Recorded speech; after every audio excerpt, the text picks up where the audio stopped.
ஓம் முருகா போற்றி, கந்தா போற்றி, கடம்பா போற்றி, கதிர்வேலா போற்றி, அறுபடை வீடு கொண்ட முருகா போற்றி. என் செல்ல பிள்ளையே, அவசர செய்தி. ஆம், திருச்செந்தூர் முருகன் இப்போதே உன்னிடம் பேச வேண்டும். நிராகரித்து விடாதே, 4 நிமிடம் மட்டும் கேள். இன்றோடு உன் போராட்ட வாழ்வு ஒரு முடிவுக்கு வரப்போகிறது. இந்த காலை பொழுதில் உன் முருகப்பெருமான் சொல்வது எல்லாம் நல்லதாகவே நடக்கும், நன்மையாகவே இருக்கும். இந்த நாள் இனிய நாளாக உனக்கு இருக்கட்டும் என் செல்லமே. உன் வாழ்க்கையை பற்றி நல்ல விதமாக பேசு. நீ படிக்கின்றாய், உழைக்கின்றாய், வேலைக்கு போகிறாய். இப்படி ஒவ்வொரு நாளும் வேக வேகமாக போய்கொண்டே இருக்கிறதல்லவா? ஒரு சில சமயம் உன்னை பற்றி மற்றவர்கள் நல்ல விதமாக பேசுவார்கள், பல சமயம் எதிர்மறையாகத்தான் பேசுவார்கள். ஆனால் உன்னை பற்றி, உன் எதிர்காலத்தை பற்றி ஒவ்வொரு நாளும் நான் நல்ல விதமாகத்தான் பேச வேண்டும். ஒரு 5 நிமிடமாவது. எப்படி என்று கேட்கிறாயா? நான் நன்றாக இருக்கப் போகிறேன், என் எதிர்காலம் நன்றாக இருக்கப் போகிறது, நான் என் கனவை நினைவாக்கி போய்கொண்டுதான் இருக்கிறேன், லட்சியத்தை அடைந்தே தீர வேண்டும், நான் இனி விழிப்போடு தான் இருப்பேன், அப்படி என்று யோசனை பண்ணிப்பார். அப்படி என்று உனக்குள்ளே பேசிப்பார். நான் இன்றைக்கு நன்றாக இருப்பேன், இன்றைய நாள் நன்றாக இருக்கும், இன்றைக்கு சந்தோஷமாக இருப்பேன், அப்படி என்று நினைத்து உன் மனசுக்குள் நினைத்து கொண்டே இரு, அல்லது உன் மனசுக்குள் நீயாக பேசிக்கொண்டே இரு. இந்த மாதிரியான நேர்மறையான எண்ணங்கள் உன் மனதில், நீ உன் எண்ணத்தில் செயல்பட்டாலே போதும், அன்றைய பொழுது உனக்கு நல்ல பொழுதாகத்தான் இருக்கும். நீ எடுத்த காரியங்கள் எல்லாம் நல்ல வெற்றிகரமாகத்தான் இருக்கும். இது முருகப்பெருமான் சொல்லும் சத்திய வாக்கு. சில நேரங்களில் நீயாகவே முடிவு எடுக்க வேண்டும். முடிவு எடு, பயப்படாதே, கலங்காதே, துணிவோடு முடிவு எடு. சில நேரங்களில் நீ கண்ணீர் விடுகிறாய்.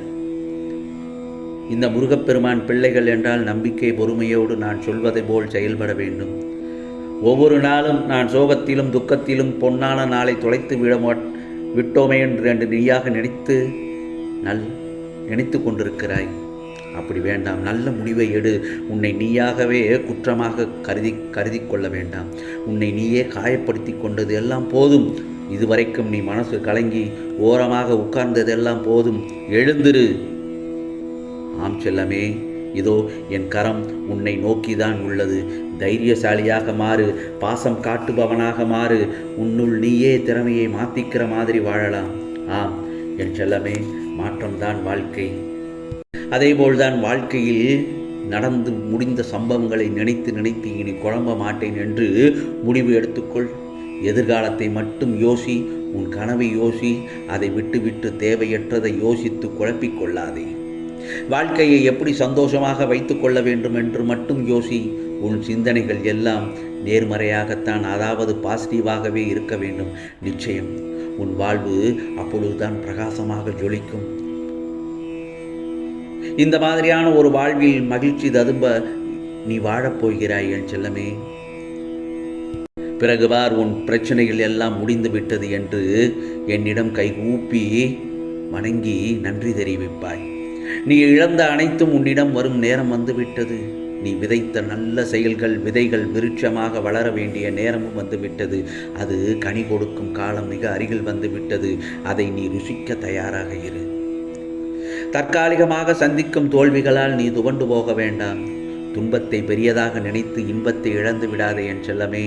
உனக்கு நிறைய வாய்ப்புகள் வர காலங்கள் நெருங்கிவிட்டது. அந்த காலங்கள் வரிசையாகத்தான் இருக்கிறது. நீ அதை அனுபவிக்க தயாராக இரு. அவற்றையெல்லாம் சாதகமாக மாற்றிக்கொள்வதற்காகவே இந்த மாதிரியான சின்ன சின்ன சறுக்கல்கள் உன்னை வருத்தி கொண்டுதான் இருக்கும். வாழ்க்கையில் போராடும் குணத்தையும் தைரியத்தையும் பெற்ற உனக்கு வாழ்க்கையில் எல்லாமே சுகமாகத்தான் வந்து சேரும். இப்பொழுது என் செல்ல பிள்ளைக்கு மகிழ்ச்சி தானே? தைரியமாக இரு. சத்தியம் என்றும் ஜெயிக்கும். நல்லது நடக்கும். நீ நினைக்கும் எல்லாம் வந்து சேரும் நேரம் வந்துவிட்டது. நீ எதிர்பார்க்காதவாறு உன் வாழ்க்கை வசந்தமாக அமையும். அன்பை ஏங்கி நிற்கும் உன் மனநிலையை மாற்றி உன் அன்பிற்காக மற்றவர்கள் உன்னை தேடி வரும் காலம் வந்துவிட்டது. என் வார்த்தைகள் மீது நம்பிக்கை இருக்கல்லவா உனக்கு? கவலைப்படாதே, நான் இருக்கிறேன் உன்னோடு. நான் எப்போதும் எப்படி இருக்க வேண்டும் என திட்டமிடுகிறேனோ அந்த நேரம் வரும்போது நானே அந்த இடத்திற்கு வந்து ஏதாவது ஒரு ரூபத்தில் காட்சி கொடுத்து உன் அருகில் அமர்ந்து விடுவேன். எப்படி சரியாக போகிறது என்று மறைக்கக்கூடிய விஷயங்கள் எல்லாம் ஒன்றுமே இல்லை. அந்த மாதிரியான அளவிற்கு மாயமாக எல்லாம் மறையப் போகிறது. ஒன்றும் இல்லை என்ற அளவிற்கு மாயமாக மறையப் போகிறது. கவலைப்படாதே என் செல்லப்பிள்ளையே, கவலைப்படாதே. இந்த நிலை கூடிய விரைவில் மாறும். எப்படி வேண்டுமானாலும் வாழலாம் என்பது வாழ்க்கை இல்லை. இப்படித்தான் வாழ வேண்டும் என்று எண்ணுவதுதான் வாழ்க்கை. வாழ்வில் நீ வெற்றி பெற வேண்டுமென்றால் பயனில்லாத சொற்களை பேசி வீணாகாதே. பயன் உள்ளதை மட்டும் பேசு, அல்லது மௌனமாக இருக்க பழகு. வாழ்வில் எவ்வளவு அளவு முன்னேற வேண்டும் என்று நினைக்கிறோமோ அந்த அளவுக்கு சிலருடைய அர்த்தமற்ற பேச்சுக்களையும் நீ சகித்து கொண்டுதான் ஆக வேண்டும். வாழ்க்கையில் நீ மகிழ்ச்சியாக இருக்க என்ன செய்ய வேண்டும் என்று யோசிக்க வேண்டுமே தவிர அடுத்தவர்கள் என்ன செய்கின்றார்கள் என்று வேடிக்கை பார்க்கக்கூடாது. இந்த முருகப்பெருமானின் மீது நம்பிக்கை வைத்து செயல்படு. கவலைப்படாதே, நான் இருக்கிறேன் உன்னோடு. நான் உன்னுடன் இருக்கும்போது கடுகளவும் கூட ஒரு நாளும் கலங்கக்கூடாது. என்னுடைய அனுமதி இல்லாமல் உன்னை துன்புறுத்தி பார்க்க ஆசைப்படுபவன் என்னை துன்புறுத்தி பார்ப்பதற்கு சமம். என்னை நம்பி என்னிடத்தில் ஐக்கியமாகி விடும் உனக்கு வேண்டியதை செய்ய நான் காத்து கொண்டிருக்கிறேன். யோசித்துப்பார், யாருக்குத்தான் இந்த உலகத்தில் கவலை இல்லை? யாருக்குத்தான் இந்த உலகத்தில் துன்பம் இல்லை? கர்ம பலன்களின் ஆதிக்கம் சூழ்நிலைகளால் மாறுபடும் போது பெரும் நெடுங்காலமாக விரும்பிய எண்ணங்கள் எல்லாம் தள்ளி போகும்போது சூழ்நிலைக்குள், அந்த மாதிரியான ஒரு சூழ்நிலைக்குள் நீ தள்ளப்படுகிறாய். ஏன்? எதனால்? எதற்காக? ஒரு மாற்றம் ஏற்படுவதற்காகத்தான். அதற்கு உன்னை தயார் செய்வதற்காகத்தான் என்று அர்த்தம். அதற்காக பொறுத்திருக்க வேண்டும், காத்திருக்க வேண்டும் என் செல்லமே.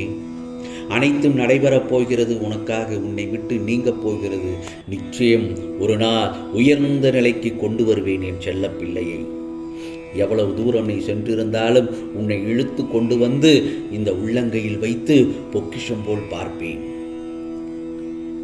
துயரங்களை தருகின்ற நான் அதிலிருந்து எப்படி வெளியே வர வேண்டும் என்ற போதனைகளையும் நான் வழங்கத்தானே செய்கிறேன். ஆகவே உன் முருகப்பெருமான் நான் இருக்கிறேன், தைரியமாக இரு. நிழலாக என்றும் நீ செல்லும் இடமெல்லாம் உனக்கு இந்த திருச்செந்தூர் முருகன் உன்னிடம்தான் இருக்கிறேன். நான் உன்னிடம் பேச வேண்டும் என்று சொன்னது இதுதான். இந்த விஷயத்தை கேட்டுக்கொண்டு விட்டால் இதன்படி செயல்படு. உன் வாழ்க்கையில் நீ நிச்சயம் வெற்றி பெறுவாய். இது முருகப்பெருமானின் அருள் வாக்கு, சத்திய வாக்கு. ஓம் சரவண பவ, ஓம் சரவண பவ, ஓம் சரவண பவ.